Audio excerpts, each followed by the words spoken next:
Bonjour, mon nom est Désiré Laflamme. Il y a quelques semaines, j'ai reçu un message de Luc.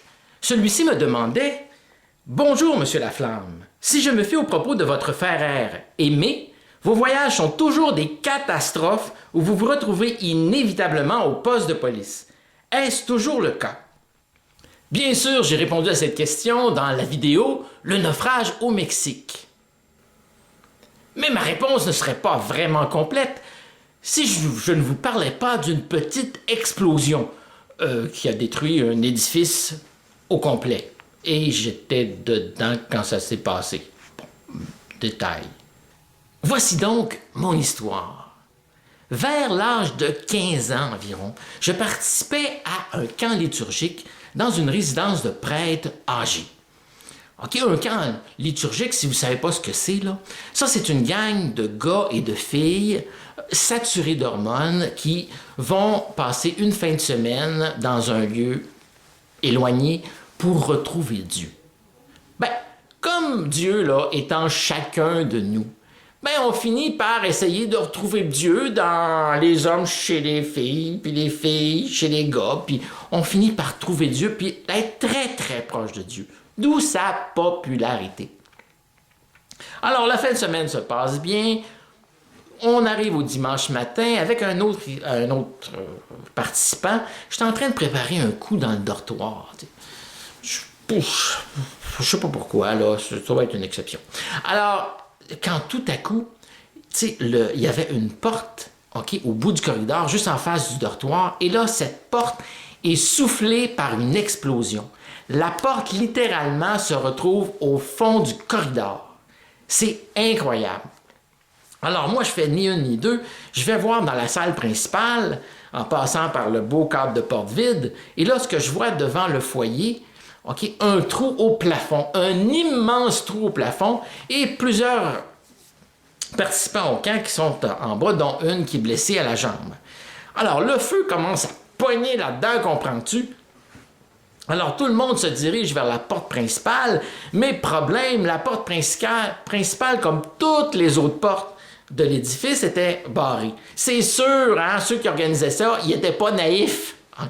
Et donc, alors, notre guide, un de nos guides spirituels arrive avec sa clé, essaye d'ouvrir la porte, etc. Pas capable, ça commence à pleurer, crier. Ah! C'est là que j'ai sauvé peut-être des âmes égarées. Alors, j'ai pris la clé, j'ai tassé la guide, j'ai ouvert la porte, et là, tout le monde a pu sortir. Moi, je suis rentré en dedans pour vérifier s'il n'y avait pas des gens qui étaient encore restés là, et j'ai commencé à sortir des effets personnels de mes collègues à l'extérieur. Alors, j'ai fait ça pendant un bon bout de temps, tu sais.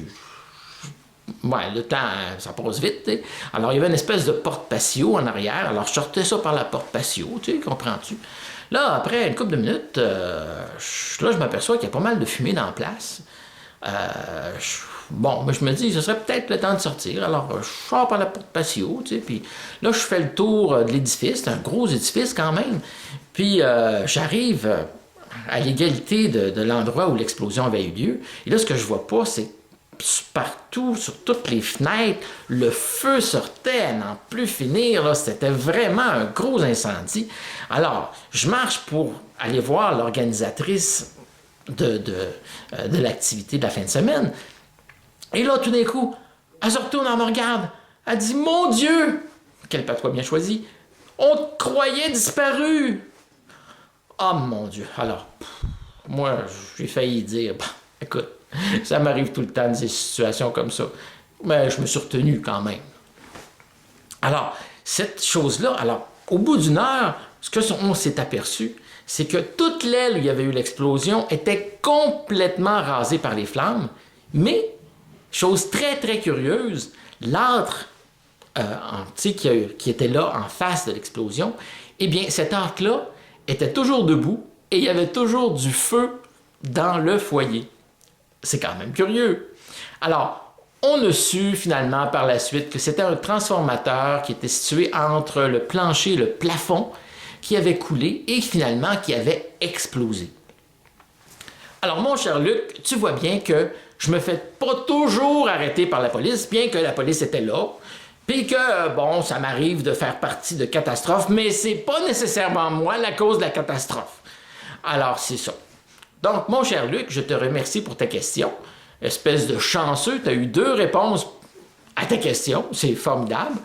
Et je vous invite tout le monde à poser vos questions et à voir d'autres vidéos à interditauxfemmes.bloguer.com.